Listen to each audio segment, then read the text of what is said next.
for today is titled, As Within, So Without. As within, so without. Now, throughout history of spiritual writings and spiritual literature, we've seen this instruction that whatever we take into our mind and believe is true for us, it shall be validated in our life experience. And we can go all the way back to the book of Job, back in the primitive area of ancient times, and Job said, that which I have greatly feared has come upon me. So we know that Job had thoughts of fear and doubt and worry and concern, and that loss came to him and a diminishment of his good came to him because it was a validation of the law of the Spirit or the law of mind that as we believed, so it is done unto us. This is the mastermind Jesus said. So as within, so without. So if we don't go within, we go without. So we must go within, and we must create within our own mind, heart, and soul and consciousness an agreement that we shall let ourselves open our mind and open our heart to the good, to the good. And when we open our mind to the good, we're opening our mind to God, to God. And so we allow ourselves to believe in those words of the mastermind Jesus, that as we go into the closet of our mind and we shut out the world, shut out what we believe from the world, and let God teach us, let God instruct us, let God guide us, and listen to God. Let that new idea, that new information, that new awareness come to our intuitive mind from the infinite spirit and mind of God, then we shall find ourselves realizing greater and greater things in our lives. Let's look at these words from the great Dr. Joseph Murphy, and this is from his book, These Truths Can Change Your Life. He writes, the Lord is my light and my salvation. Whom shall I fear? The Lord is the strength of my life. Of whom shall I be afraid? This one verse of the 27th Psalm gives personal freedom from all fear. It reveals to you the source of all power, all strength, and all wisdom. It enables you to reject the power of externals and takes the burden off your shoulders and sets you on the high road to peace of mind, to health, and to happiness. The Lord is the presence of God, the I am within you. In simple psychological language, the Lord is your consciousness. What is consciousness? It is your state of consciousness, is the way you think, you feel, you believe, and the reasoning behind your belief. The cause of all your experiences is your thought and feeling.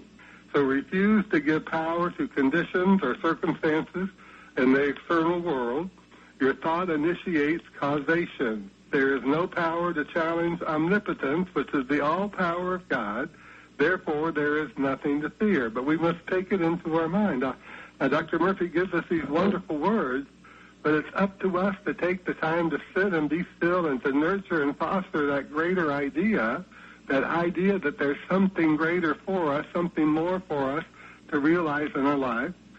And at the same time, not reject our current circumstances. Just say, whatever it is that I am, what it is what it is, but I'm going from this to something greater. And in his book, These Truths Can Change Your Life, Dr. Murphy gives us many testimonials from people who realized that the only way in which they could experience a better life was to change their consciousness, There are many people today who do not like to use the word God, or as I prefer to spell it, G-D, because I believe that defining God as infinite spirit and intelligence gives us a closer realization of our relationship with God, because God is universal spirit, infinite intelligence, infinite mind, infinite power, all power. Yet most of the people who have realized the greatest results from studying and understanding truth principles have always seen God as their source. I mean, God is the source not only of what we have believed, but that new transformation that renews our mind to the truth of our being, the truth that we are created in the image and the likeness of God, the image and the likeness of God. Each and every one of us can take into our mind this greater feeling of being a part of God. And each and every one of us can realize that there's a part of us that is God, because we are intelligent, we have the power of faith, and we are spirit. In other words, we have a mind. We have a mind. And in our mind, we have the use of not only the intelligent faculties of being able to analyze and to realize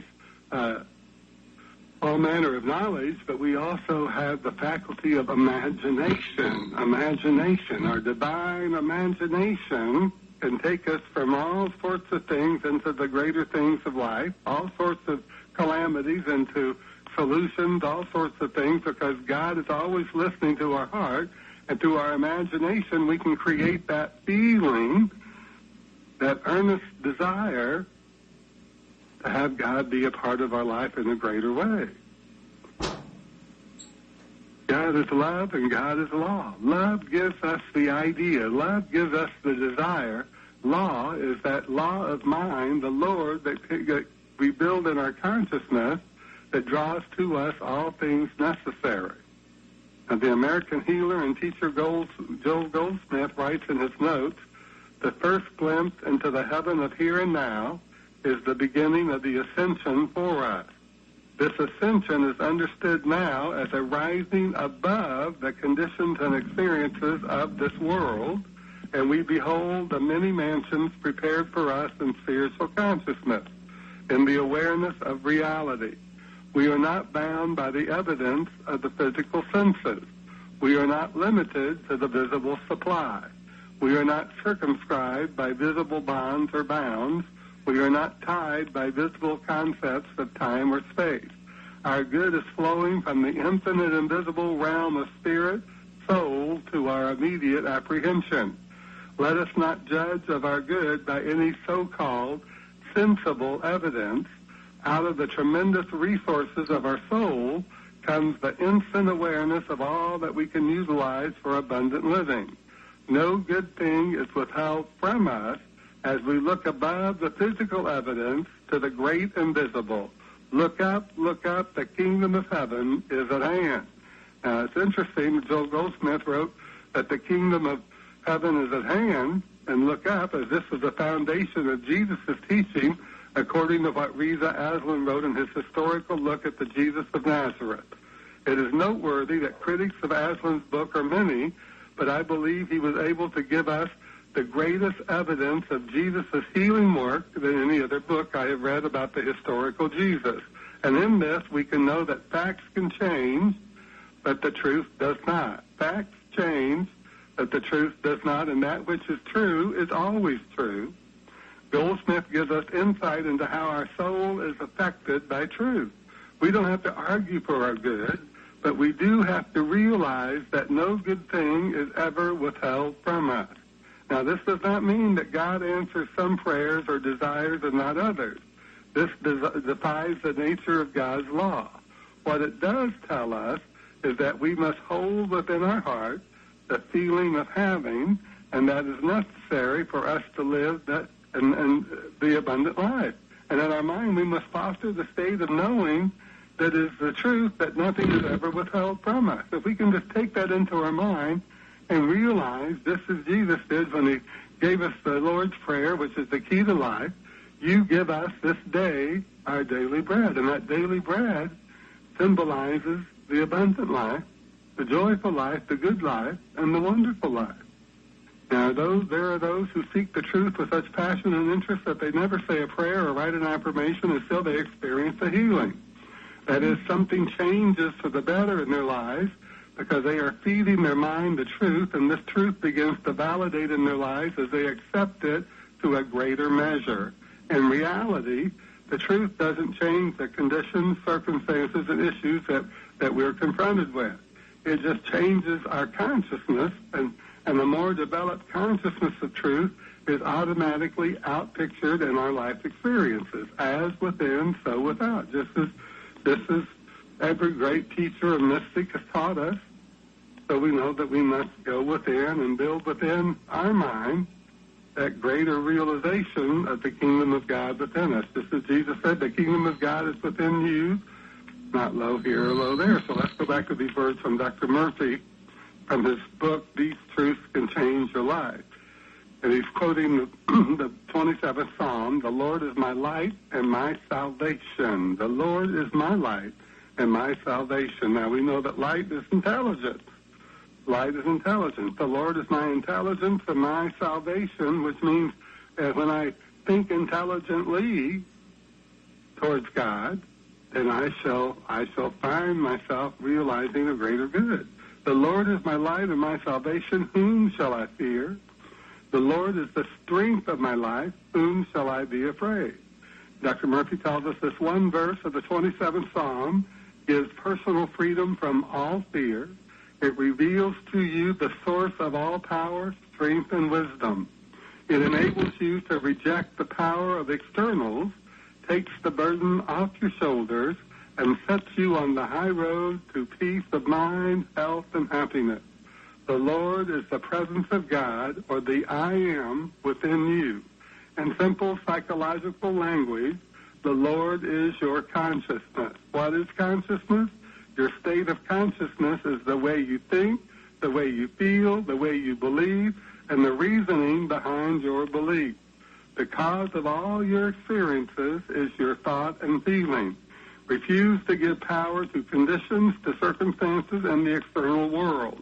Your thought initiates causation. In other words, God will cause something to happen by corresponding to our thoughts.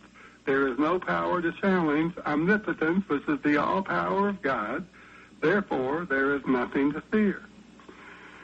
There is nothing to fear, but we must have a good feeling about ourselves, a good feeling about our relationship with God, a good feeling about our ability to use this power, to access it, to make use of it, I should say, because there are many people who just don't believe in themselves. They think that other people have more ability, more beauty, more talent, more intelligence than they do. And this habitual sense of self-depreciation cannot give us anything but more similar experiences that we have had in the past. It is self-defeating and a waste of energy and time to compare ourselves to anyone else. You know, I have stated this before, but I will state it one more time. We are here to express our own unique experience of life. Otherwise, our existence on this planet would not have been necessary. It is necessary. We are necessary. And those things that come to our awareness to be, to do, or to have are necessary for us to realize the fullness of life. And think about it. Jesus said, I have come to tell you that you may have life and you may have it more abundantly. But that doesn't just mean material wealth. It means an abundance of joy and happiness and peace, an abundance of health. You know, when our mind is free of all the antagonisms of the world and all the anxieties of the world, then we feel healthier and happier. All the things that disturb our mind or disturb our body no longer exist. And we're lifted up into that higher realm of spirit almost automatically, which is the truth that we are created in the image, the likeness, the nature of God. I am, Dr. Murphy tells us, that I am is the power of God within us. It's the love of God within us. So let's let ourselves use it effectively, and use it powerfully and dynamically to create the life that we want to live. Let's look at these words from Dr. Murphy and realize that they are coming to our attention for a reason. He says, let go of everything else if you must, but never lose your own esteem. That's your self-esteem. This is a priceless pearl and is dearer to you than your breath. Protect it with all your might. Perhaps the past has been a bitter disappointment for you. In reviewing it, you may feel that you've been a failure or at best have been plodding along in mediocrity. Yet in spite of any setbacks, if you refuse to be conquered, victory is awaiting you farther down the road. Try to bring forth your enormous potential. You know that it's there and can instinctively feel it. Your intuition and ambition tell you that there's much more in you than you've ever discovered or used. So why don't you stir it up and call it out? Why don't you stir it up and call it out? So let's think about that. Jesus says the kingdom of God is within you. not low here or low there. How many times do we fail to believe that? How many times does something happen in our life and we fail to believe that all we have to do is to sit down and be still and tap into that richness of the power and the intelligence and the Spirit of God that's not only embracing us, pressing against us, but it's within us. Jesus said the kingdom of God is at hand. That means the good is right here where we are. Everything that's necessary for us to realize heaven on earth. Yes, the wars will continue, and yes, the people will fight each other, and yes, the politicians will argue and blame and shame, and yes, so many things will not get done that should be done, but that is the way of the world, that we can be in the world but not of the world, and focus on our own good thing that God has for us to do, to be, or to have. Because every good desire that takes nothing away from anyone else nor diminishes anyone in any way, shape, or form is coming to us from the only source there is, which is God. Infinite Spirit, infinite intelligence, infinite power. So let's realize the nature of God within us. And as we sit in the stillness of our mind, let's focus on realizing that every thought that we think is coming to us from that mind of the divine. Every thought that we think is coming to us from the one mind, the one life, the one energy, the one power, the one intelligence. But it's coming to us at the level of our awareness. So if we lift up our awareness by using our divine imagination, by saying, even though the world may say I'm suffering from an illness, I realize that my health is restored, my life is beautiful, that I'm looking forward to living every day with a vitality and an energy and a radiance of spirit that defies anything that I have learned or picked up from this world in which I live. So as we take that into our mind, that otherworldliness is where our heaven is, and the great invisible, that where all good things are drawn from, then we start realizing in a greater way just what the truth about us is. Let's go back to Joel Goldsmith. It says, the first glimpse into the heaven of here and now is the beginning of the ascension for us. In other words, the rising up in our minds to a greater reality. This ascension is understood now as a rising above the conditions and experiences of this world, and we behold the many mansion, prepared for us in spiritual consciousness in the awareness of reality. That's why Jesus said, in my Father's house, there are many mansions. And he tells us the Father is spirit. In other words, not a spirit, but spirit, omnipresent, everywhere present, omnipotent, all power, omniscient, all intelligent. Not intelligent, but intelligence itself. So Jesus tells us that the Father is spirit, and in my Father's house there are many mansions. So in the great invisible of life, there are many things that we can draw from. So no matter where our life may be, as we go into our mind and we seek that kingdom of God within us, we will find that mansion that's been prepared for us. So let's continue with Goldsmith. He says, we are not bound by the evidence of the physical senses. We are not limited to the visible supply. So we need to get our mind off the physical, off the visible. We are not circumscribed by visible bonds or bounds. We are not tied by visible concepts of time or space. Our good is flowing from the infinite invisible realm of spirit, soul, to our immediate apprehension. So let us not judge of our good by any so-called sensible evidence. Out of the tremendous resources of our soul comes the instant awareness of all that we can utilize for abundant living. No good thing is withheld from us as we look above the physical evidence to the great invisible. Look above the physical evidence to the great invisible. Look up, the kingdom of heaven is at hand. And that's just what Jesus was telling us. Look up and not down, he said. Jesus said, look up away from the stuff. Look up away from the problem. Look up away from the physical evidence of lack and limitation and poverty and ill health. Look up and away from it and realize in the great invisible, all manner of things are possible. All manner of problems can be solved. All manner of illnesses and diseases can be healed. And to realize that the kingdom of God is within you, not low here and low there. And in that kingdom of God, there's a kingdom of heaven that we can bring forth into our life experience in a greater way.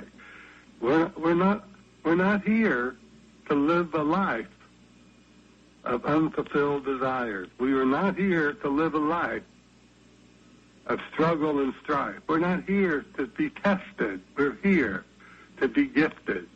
Life is not a test. It's not a test. It's a gift. Let yourself be gifted. Let yourself believe in those words of the Mastermind Jesus, that the kingdom of God is within you, not low here or low there, and look up. Look up above the physical circumstances. Look up above the material evidence. Look up above all that contradicts the truth, that God so loves you, that God has created within you a part of its own nature, its own image, its own likeness, its own intelligence, its own power, its own spirit, so that you can connect with the source of all life, the source of all good, God, in your mind. And as the mind believes and the mind conceives and the mind realizes that the kingdom of good, the kingdom of God, the kingdom of heaven is at hand, then we shall be elevated in our awareness, and we shall find the good right where we are, as within, so without. And so it is. Amen.